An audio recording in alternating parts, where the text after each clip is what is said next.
Hey y'all. This is a change of scenery, but I do have my AirPods in, so hopefully it won't be a lot of background noise. And this is a pretty quiet neighborhood, so we should be good. But today I'm gonna do a little something different. We're gonna have a little story time, so hang in there with me. I don't know, I think it was the last lock retie. I told you all that I had something special coming up that I wanted to take you all along with me. Yeah, it was gonna be something so amazing. I was gonna bring so much content to you, but things happen. So let me tell you what I'm talking about. Okay, last year in September, well, I'll give you a little bit more background than that. I have been literally wanting to go on a mission trip for years. I mean, I lost count. And Africa was always the place that I wanted to go. And you know, I hate to even think like that. I hate to even think that I used to think like that when you think of Africa, you kind of think of mission trips. You never think of like, oh, this is a vacation spot. But, you know, the unlearned, you know, we may do stuff that we're not happy with, but when you do learn, you do better. Anyway, so I always thought about Africa as the place that I wanted to go and, you know, do this mission trip. Africa, if you don't know, it's expensive. Even to go on a mission trip, it's expensive. You talking a good $3,000. So, okay, fast forward. Last year in April, the opportunity came, and I was like, but the people were leaving. They were supposed to be leaving in July. And I was like, well, I can't come up with this money that quick, you know, and all of the other logistics with it. Can I do this? And the lady, she encouraged me, and she told me, yeah, you know, you can do it. You got time, blah, blah, blah. So I was like, you know what? There's no point for me putting this off anymore. You know, I had thought about it. I never took that leap. I'm like, this is the time. Just do it. So April, it was towards the end of April, I started campaigning for funds to go on the mission trip. Y'all, when I say within probably, I'll say a month, I had more than enough money that I even asked for to go. So everything was falling into place. I'm gonna apologize now because the stuff that I knew, that I thought I knew then, totally different now. Totally different. So I'm getting all of these vaccines they telling you need. You know, I'm getting these malaria pills they telling you need. You know, having all of this fear, you know, because some of us that have never been, a lot of stuff that we hear about Africa is not good. And so you're kind of fearful. Some people don't even want to go. And some people that do, you have just like this just feeling in your stomach that you're kind of scared because you don't know what to expect. You expect the worst most of the time. So anyways, I was getting all of this stuff done. I got what I needed, but let me tell you this. The country that I wound up going to was Ghana. It's in West Africa, Accra specifically. It is I don't know if they say capital, but it is the main city in Ghana, which is where we went. You do have to have the yellow fever vaccination. Some people say there's ways around it. I don't know. I don't know enough to tell you about that. But I know that is one that country do require. So, you know, do your research and maybe you can get out of it. But so the yellow fever one is one you have to have, and whatever area you live in, you have to call around and make sure that they have it, that you can get the vaccination. My vaccinations in totals were all of them that I got, and I'm not going to go into that, but I'll just give you an example. They were around $500. So, yeah, just for vaccinations, and no insurance covers. But the yellow fever, when you do get it, is 10 years. Preferably, I can find a way around it where I don't have to, like, I want to take my kids in the future. I don't want them to get that. So, okay, that's a whole nother subject. But anyways, so I got everything. I'm packing. The flight's price had went up. So the group that I went with, they wanted to change and they wanted to push it back. So I had got the time off work. I had done all of this. But we know that all things work together for the good of them that love who? Christ, Jesus, God. That's who he is to me. So we pushed it back to September. We booked flights, and you do have to have a visa, but you can't get a visa on arrival. Like, okay, let me pause. I'm kind of going back and forth because some of the stuff I didn't know and some of the stuff I do know now. But I don't want to go into the logistics of how to get there. Maybe later, but not right here on this video. But anyways, but I got the visa. I got a multi-entry visa, and I want to say it was $100, and so it lasts for 3 years that I can go go in and out multiple times. So I got everything ready to go. I went, and y'all, soon as I touched down, it was the most incredible feeling that I have ever felt, besides being a mother. Just being there, I literally felt like I was at home. I mean, if you see my pictures, I'll probably insert some pictures here and there.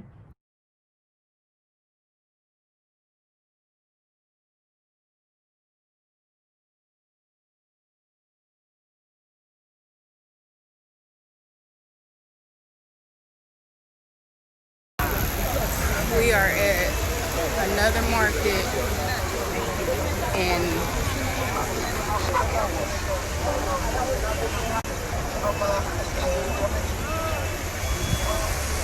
hey, I don't know if you can see people everywhere. Hey, people.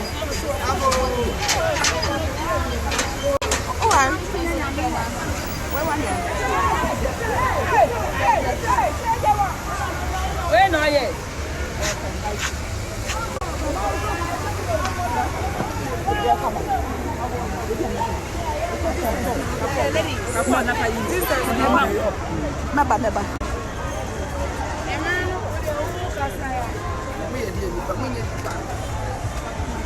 Oh, you can't see, but it goes all. The plants, planting. So that's Come and see some. the bathhouse right here. Yes, that's it.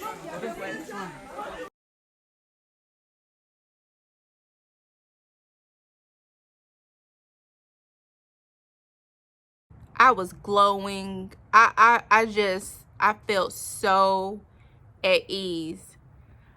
The fear gone. None of the things that I had in my mind. I felt ashamed that I was even scared like that. The best trip I have ever had in my life, and it wasn't even a vacation, but it was a mission trip. It wasn't the type of mission trip that I thought it was going to be a medical mission trip, but it wound up being more of a religious mission trip. And we did go to the village and took some things, but the experience was second to none. I have never experienced anything like that. So it was great.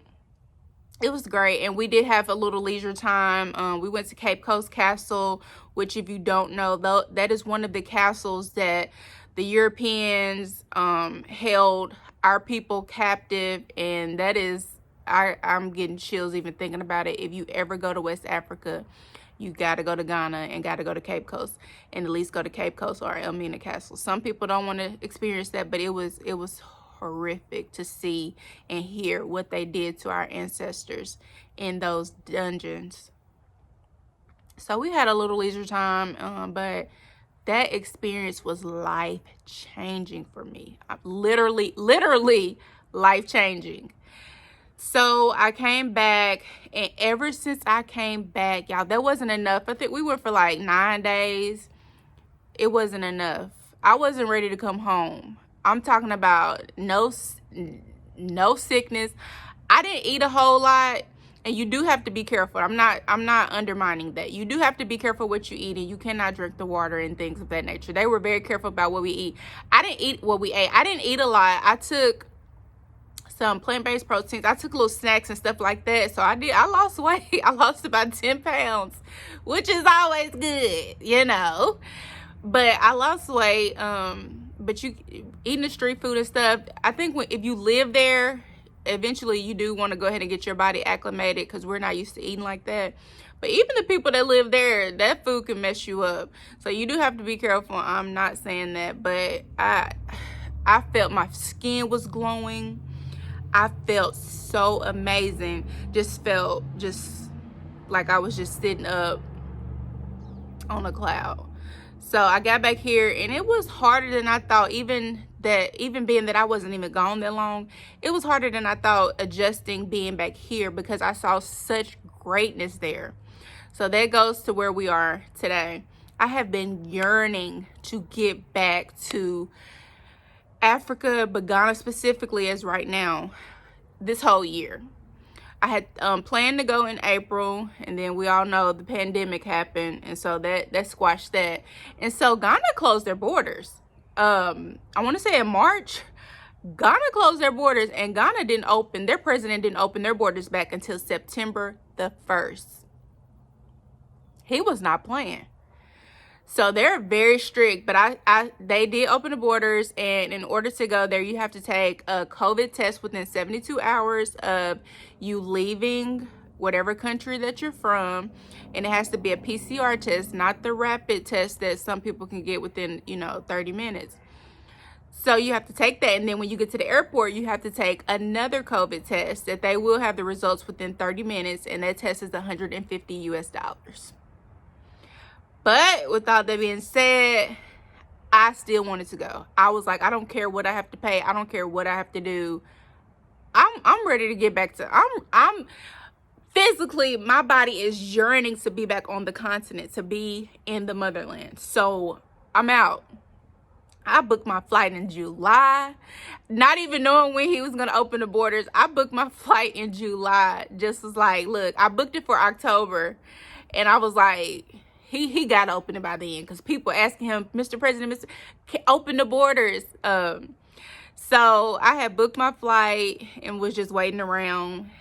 I want to say in August, they canceled the flight, and I didn't understand why, because it was right before he was about to announce, because he had did a briefing right before he was going to open the borders, telling what the criteria would be to be able to travel inside. So I was like, why would they cancel my flight?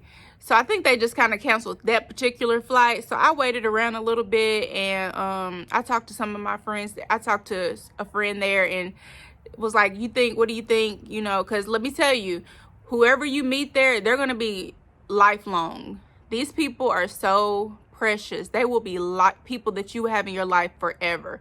So I'm telling you, you got to go. So they was like, let's just wait around and see. So I waited a bit, and then I started seeing people traveling and people putting videos, and I'm like, okay, I'm going, So I rebooked the flight. Ironically, I booked it for the same time, October 22nd, which today is, I don't know. I think today is October 22nd. I think today's October 25th, and obviously, this is not Ghana. Spoiler alert. Oh, anyway, so, and I was going to stay until November. I was going to stay until November the 2nd, and I would get back home on November the 3rd. So around 11 days, y'all, I was not playing. I took off the time. I saved my time off work. I was like, I am gone. I'm going back home. That's how I felt. I literally felt like I'm going back home. Like I'm away, and I can't get back home. So fast forward to this week. I hadn't been feeling too free about it because of the going there. If you test positive in the airport, you were going to be quarantined. You were going to be taken into their custody and be quarantined for 14 days, I don't know, wherever they chose. I did have the time, but I couldn't shake that feeling of what if I test positive, malfunctioning test or anything, and I'm quarantined for 14 days, and boom, I got to come right back home. I couldn't shake that. So I began to pray, and I'll go back and say where I know I made a mistake. But I began to pray and ask God, hey, is this what I should do? What's going on? I need to be free. But at the same time, I'm still maneuvering. I ordered, it was hard trying to find somebody to do the COVID test within 72 hours. That was, I never could find anybody. I just couldn't. So I found an online company called the COVID Consultants that they will ship you a test and you ship it back and you will have the results within 24 to 48 hours. Had that on lock, booked my Airbnb. Everything was paid for. All I had was my spending money. Everything was paid for, and then pay for the COVID test when I got to the airport in Ghana, or you can pay for it online. So I was gonna wait to the last minute because I heard people were getting turned around right before, in New York where I was leaving, people were getting turned around. So I wanted to make sure my test was good. So I was gonna pay for that on the flight. So Monday came, I woke up and took the COVID test from the COVID Consultants and went and mailed it off. And I still was like, until I hear from, I'm going to pray about this until it's time to go. Backwards, I know. So I was praying, and right before I went to work, in my spirit, I heard, stay. I could not shake it. I literally could not shake it. I was like, I don't want to hear this. Like, okay, so I'm sitting here meditating, and I kept hearing stay.